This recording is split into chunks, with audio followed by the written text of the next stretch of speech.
Hello दोस्तों, आज हम सब फिर एक नई वीडियो के साथ क्लास की शुरुआत करते हैं। आज हम सब बाल विकास सब्जेक्ट के अंतर्गत एडवन गुथरी को कवर करेंगे। यह वीडियो आपके आने वाले यूपी टेट एग्ज़ाम के लिए मोस्ट इम्पॉर्टेंट है। अगर आप इस चैनल पर नए हैं दोस्तों तो चैनल को सब्सक्राइब जरूर करिए। यहाँ पे हम सब यूपी टेट के जितने भी सब्जेक्ट हैं सभी सब्जेक्ट को सिलेबस के अकॉर्डिंग सारे चैप्टर को कवर करेंगे।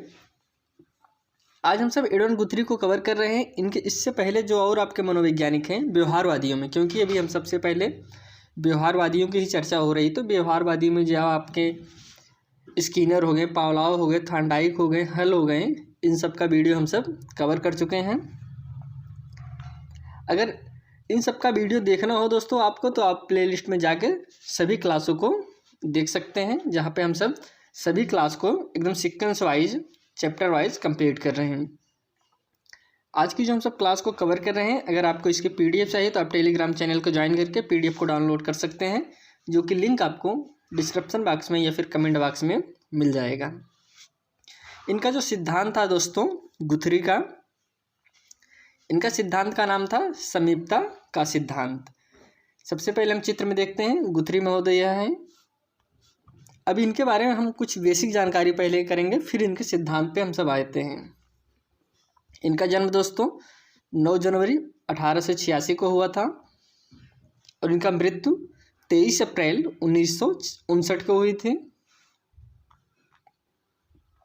इनका जो निवास स्थान था दोस्तों अमेरिका के थे। इन्हें अमेरिकी मनोवैज्ञानिक के नाम से भी जानते थे। इनका नाम जो है दोस्तों एडवन गुथरी है। इनकी जो पुस्तक है दोस्तों, जो बार बार एग्जाम में पूछा जाता है, कैट इन फजल बॉक्स। इनकी पुस्तक का नाम कैट इन फजल बॉक्स है, इसको आप जरूर नोट करिएगा। ये तो हो गया अभी हम एडवन गुथरी के बारे में थोड़ी सी जानकारी जो आपको जानना चाहिए। अब इनका जो सिद्धांत था दोस्तों, यह एक व्यवहारवादी मनोवैज्ञानिक हैं, जैसे कि हमने शुरू में ही बताया, और इन्होंने अपुनर्बलन के समर्थक थे। आपके जो पुनर्बलन के समर्थक, हमने व्यवहारवादी को 2 भागों में रखा था, एक पुनर्बलन और एक अपुनर्बलन। अगर हम सब पुनर्बलन की बात करें तो इसके अंदर हम सब थॉर्नडाइक को कवर किए था, स्किनर, पावलोव, हल, मिलर, यह सब आपके पुनर्बलन के समर्थक थे। लेकिन जो आपके अपुनर्बलन के समर्थक थे उसमें आते हैं वाटसन आते हैं। वाटसन को हम सब इसके पहले वाले वीडियो में कवर किया था। आज हम सब गुथरी को कवर कर रहे हैं। इनका जो मानना था दोस्तों, यह इसको आप जरूर ध्यान दीजिएगा, यह व्यवहारवादियों, मनोवैज्ञानिक और अपुनर्बलन के समर्थक थे। अगर एग्जाम में पूछे तो व्यवहारवादी पूछे तो व्यवहारवादी तो हैं ही, लेकिन अगर अपुनर्बलन पूछे तो इस पर आप ध्यान दीजिएगा, यह अपुनर्बलन के समर्थक थे। इनका जो सिद्धांत था दोस्तों, इनका यह मानना था कि जिसे इसके पहले वाले जो आपके पुनर्बलन के समर्थक थे, मनोवैज्ञानिक थे, वह उद्दीपक और अनुक्रिया के बीच में पुनर्बलन को महत्व देते थे। उद्दीपक और अनुक्रिया के बीच पुनर्बलन को महत्व देते थे। लेकिन आपके जो गुथरी महोदय हैं, इन्होंने उद्दीपक और अनुक्रिया के बीच समीपता या सहचर्य को महत्व दिया है। किसको दोस्तों? समीपता को। इन्होंने पुनर्बलन को महत्व नहीं दिया है। इन्होंने बताया उद्दीपक और अनुक्रिया के बीच समीपता महत्वपूर्ण है।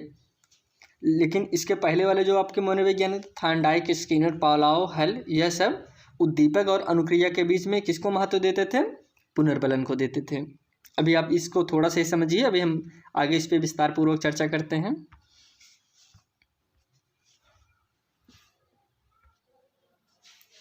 हम सब एडवन गुथरी के सिद्धांत के जो अन्य नाम हैं उसको भी समझ लेते हैं, क्योंकि ज़्यादातर कन्फ्यूजन इसी से हो जाता है दोस्तों कि आप और कहीं पढ़ते हैं, कोई टीचर कुछ नाम बता दिया, फिर कोई दूसरा नाम बता दिया, एग्ज़ाम में आप परीक्षा दे रहे हैं तो फिर उसमें कोई दूसरा नाम पूछ लिया तो कन्फ्यूज हो जाएंगे, यह सिद्धांत तो गुथरी का तो था नहीं, फिर यह नाम सिद्धांत किसका है। इसीलिए हम सब पहले इनके और जो सिद्धांत के नाम हैं इसको और किस किस नाम से जानते हैं उस पर चर्चा कर लेते हैं। इसे हम समीपता का सिद्धांत भी कहते हैं, जैसे कि शुरू में ही हमने बता दिया, इसे हम समीपता का सिद्धांत कहते हैं। इसे हम एकल प्रयास अधिगम भी कहते हैं। अभी हम एक एक पे चर्चा करेंगे। समीपता का सिद्धांत क्यों कहते हैं, एकल प्रयास अधिगम कैसे क्यों कहेंगे, इस पर हम चर्चा करेंगे। पहले नाम इनका समझ लें।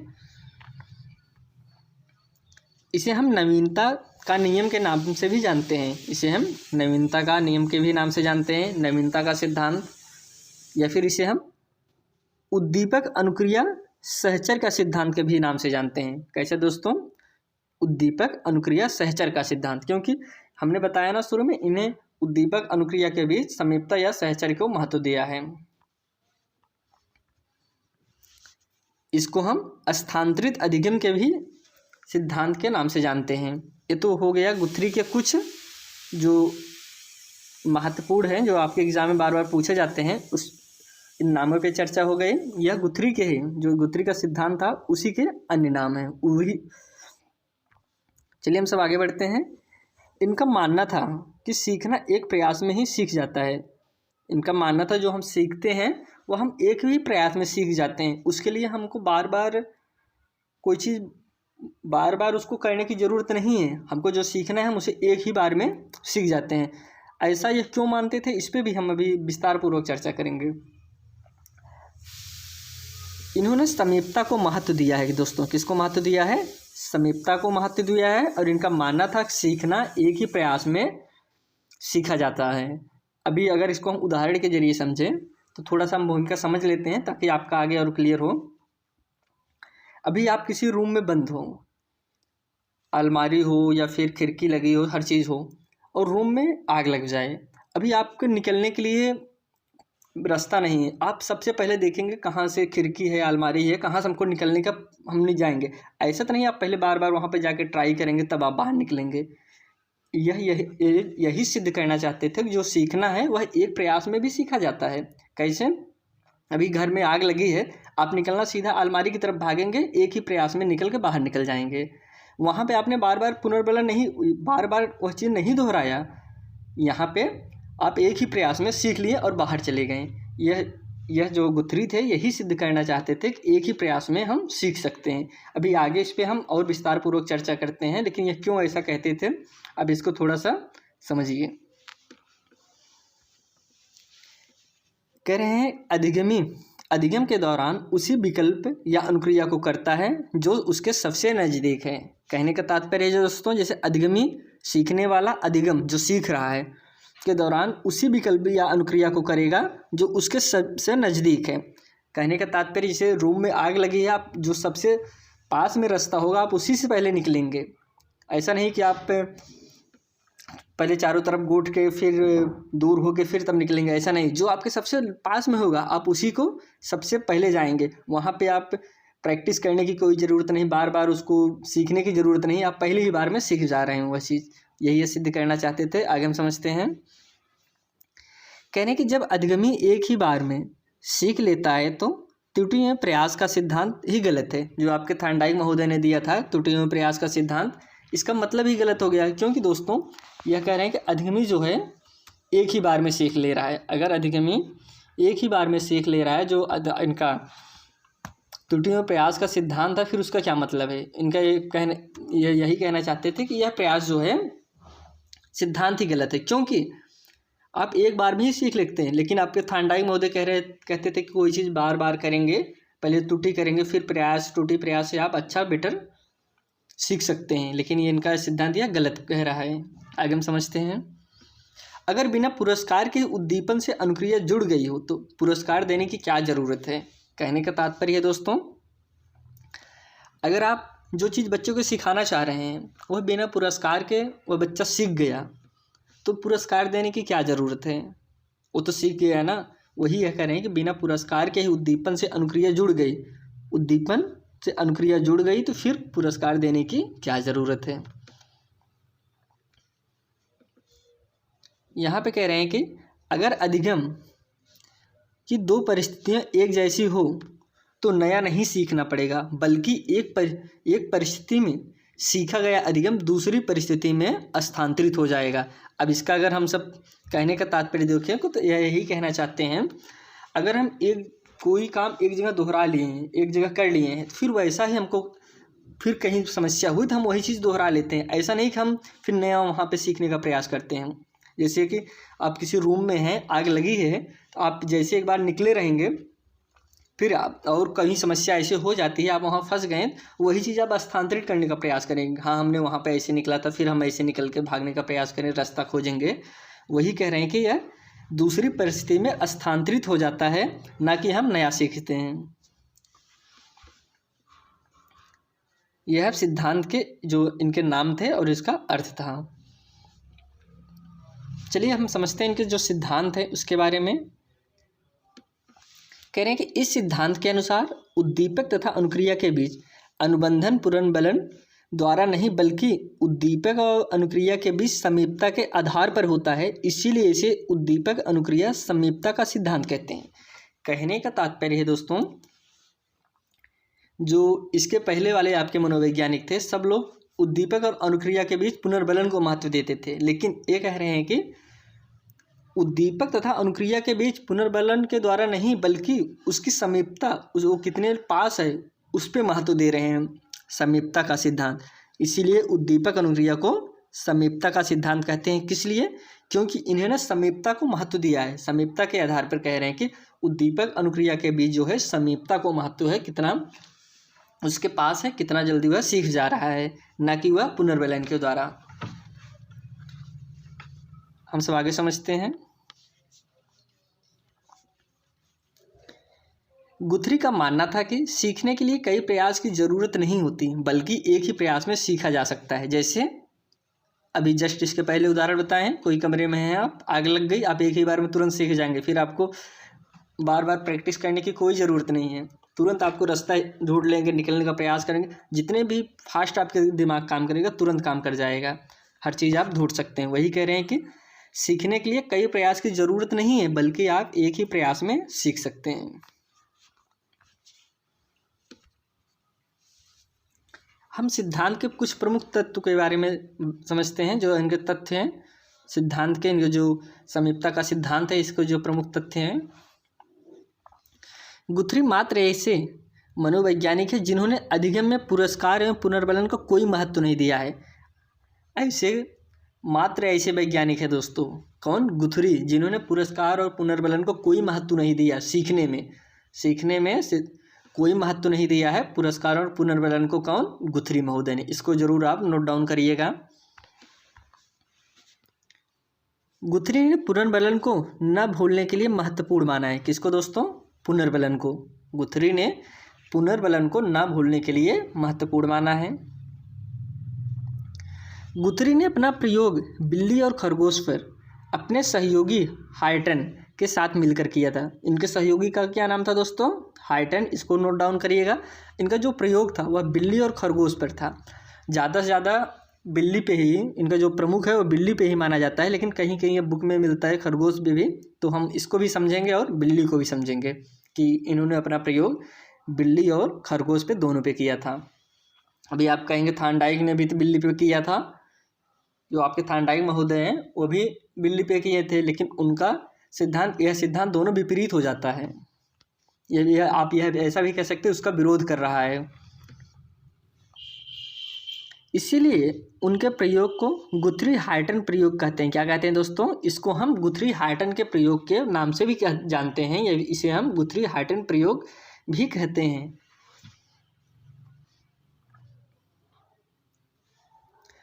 थार्नडाइक की तरह गुथरी के बॉक्स का नाम भी क्या था दोस्तों? पहेली पेट का था। जो इनका बॉक्स था, जिस बॉक्स में वो बिल्ली को रखे थे, उसका क्या नाम था? पहेली पेट का था। यह बहुत ही इम्पॉर्टेंट है दोस्तों यह लाइन। गुथरी अपने प्रयोग पर अपनी प्रसिद्ध पुस्तक कौन? कैट इन फजल बॉक्स लिखी थी। क्या लिखी थी दोस्तों? कैट इन फजल बॉक्स। अपने प्रयोग पर, ये जो अपना प्रयोग किए थे उसी पर अपनी प्रसिद्ध यह पुस्तक लिखे थे, जिसका नाम था कैट इन फजल बॉक्स। अब बिल्ली पर प्रयोग, यह इन्होंने बिल्ली पर किस तरीके से प्रयोग किया, उसका निष्कर्ष क्या निकलता है, इस पर हम समझते हैं। अब यहाँ पे चित्र में आप देख रहे होंगे, एक बिल्ली है, वह कुछ टच कर रही है। इनका जो थार्नडाइक का सिद्धांत है, इनका सिद्धांत तो सेम उसी तरीके हो रहा है, लेकिन दोनों का अर्थ अलग अलग हो जा रहा है, बस यही मतलब है, लेकिन प्रयोग उसी तरीके से था। बिल्ली को पहली बार भोजन जिस प्रकार से मिला, वही प्रक्रिया वह बार बार दोहराना स्थानांतरित अधिगम कहलाता है। क्या कहलाएगा दोस्तों? स्थानांतरित अधिगम। क्यों कहलाएगा? कि जैसे बिल्ली ने यहाँ पे इसका दायां पैर देख रहे हैं, दायां पैर से यह खटका छुआ या बाहर निकले भोजन कर ली। अब यही प्रक्रिया बार बार करना चाहेगी, क्योंकि हर बार उसको पता हो गया कि हमारा ये दायां पैर टच होगा, तभी उसको नहीं पता होगा दायां पैर को जब हम बायां पैर भी टच करेंगे तब भी वह खुलेगा। लेकिन उसका वह बिल्ली यह सीख गई कि हमको दायां पैर ही उस पर टच करना है। वह बार बार दायां पैर ही टच कर रही है और गेट खुल रहा है, बाहर से भोजन कर ले रही। इसीलिए जो इसकी प्रक्रिया है दोहराना क्या कहला रहा है, स्थानांतरित अधिगम कहलाएगा। क्योंकि पहली बार जो की थी, जो प्रक्रिया करके बाहर निकली भोजन किए थे, वही प्रक्रिया फिर वह दोहरा रही है, इसीलिए इसे हम स्थानांतरित अधिगम भी कहते हैं। बिल्ली द्वारा बार बार दाएं पैर का इस्तेमाल करके खोलने की प्रक्रिया का इस्तेमाल करना। जैसे क्यों कहेंगे इसे स्थानांतरित अधिगम, क्योंकि वह बार बार एक ही पैर का इस्तेमाल कर रही है, नया नहीं कर रही है। उसे एक बार खुल गया, दाएं पैर से वह अपना गेट खोल के बाहर भोजन कर ली, तो वही करना चाह रही है बार बार कि हाँ हमको दाएं पैर से ही खोलना है।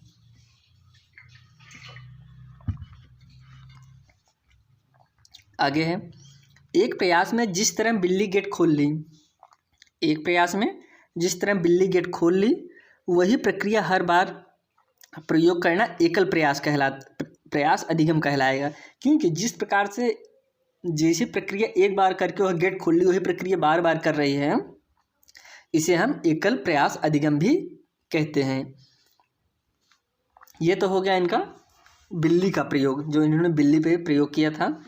अब आगे हम समझते हैं इनका जो प्रयोग था खरगोश पे प्रयोग था। इन्होंने जो अपना खरगोश पे प्रयोग किया था वह एक बच्चा था पीटर नाम से, उस पे प्रयोग किए थे। ये बच्चा पीटर है, पीटर नामक बालक पे प्रयोग किए थे। कौन दोस्तों? गुथरी। अब इन्होंने प्रयोग क्या किया था, किस तरीके से किया था उसको समझते हैं। कह रहे हैं पीटर खरगोश से डरता था। एक दिन गुथरी ने पीटर को गोद में खरगोश को रख दिया। पीटर ने जब उसे छुआ तो उसे अच्छा लगा। यह बच्चा है, देख रहे हैं आप चित्र में, यह खरगोश से डरता था, बहुत ज़्यादा डरता था, अर्थ में दूर रहता था। लेकिन एक दिन इसको जब इसके गोद में रख दिए पीटर, तो गुथरी ये छुए तो बहुत अच्छा लगा कि हाँ ये तो हम इससे डर रहे थे, लेकिन यह जो है बहुत सॉफ्ट, बहुत अच्छा लग रहा है। तो इसका जो निष्कर्ष, इस सिद्धांत का निष्कर्ष क्या निकलता है उसको हम समझते हैं।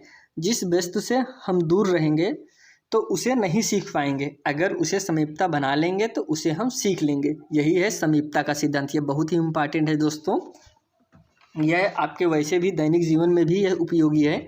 जिस चीज़ से आप जितना डरेंगे वह चीज़ आपसे भी उतना ज़्यादा डरेगी, आप उससे नहीं डरेंगे तो वह आपके भी पास रहेगी। इसीलिए जिस वस्तु से हम जितना दूर भागेंगे उसे हम उतना ही नहीं सीख पाएंगे, अगर लेकिन उसको हम जितने समीप रहेंगे उसे हम उतना अच्छे से सीख सकते हैं। यही है समीपता का सिद्धांत। यही इसमें सिद्ध करना चाहते थे कि जब तक वह बालक खरगोश से डर रहा था तो खरगोश से वो दूर हो रहा था, लेकिन हमने जब उस खरगोश को उसके पास रखा, उसे टच किया, छुआ तो अच्छा लगा, तो फिर उससे उसके पास रहने लगा। यह इनका जो खरगोश पे प्रयोग था उसका निष्कर्ष यह निकलता है। अब यहाँ पे हम समझते हैं कि गुथरी के द्वारा आदतों को छोड़ने के 3 प्रमुख विधियाँ बताई गई थी। कौन कौन सी विधियाँ थी उस पर हम सब चर्चा करते हैं।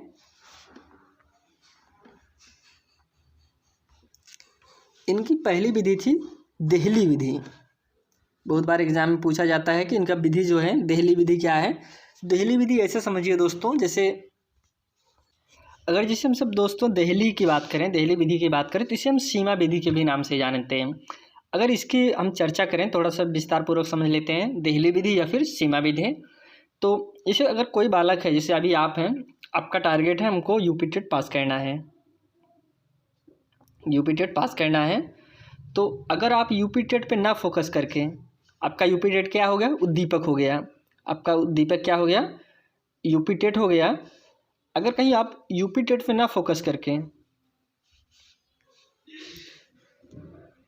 यूपी टेट पे ना फोकस करके आप कोई अदर काम करें, जैसे कोई क्रिकेट है, क्रिकेट खेल रहे हैं या फिर मोबाइल चला रहे हैं, पढ़ नहीं रहे हैं, तो अगर आप उस बालक को बता दीजिए, उस बालक को सजेशन कर दीजिए कि आपका जो टारगेट है वह खेल नहीं है, आपका टारगेट यूपी टेट एग्ज़ाम है, आप अपना फोकस यूपी टेट एग्ज़ाम पे करिए, क्योंकि खेल आपका टारगेट नहीं है।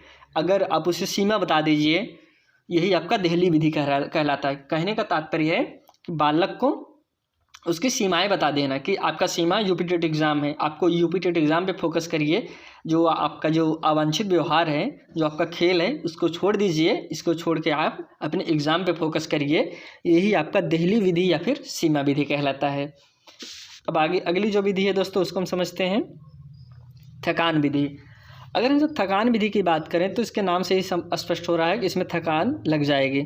जैसे कि अभी आप कोई ऐसा काम कर रहे हैं कोई जो आपके लिए अवांछित है, जो काम आपके लिए अवांछित है, आपके उपयोगी नहीं है, ऐसा कोई काम कर रहे हैं, तो फिर हम उस काम को इतनी बार आपसे करा दें आप उस काम से थक जाएं ताकि आप उस काम को छोड़ दें। यही आपका थकान विधि कहलाता है। थकान विधि का मतलब कोई चीज़ इतनी बार आप उससे करा दो कि वह काम थक के मारे वह छोड़ दें, यही आपका थकान विधि के अंतर्गत यही आएगा। जैसे आप कोई अवांछित व्यवहार करें, जैसे आप कोई खेल ही खेल रहे हैं, क्रिकेट ही खेल रहे हैं, आपसे इतना हम क्रिकेट खिला दें कि फिर आप थक के ही आप छोड़ दें आप, यही आपका थकान विधि के अंतर्गत कहलाता है।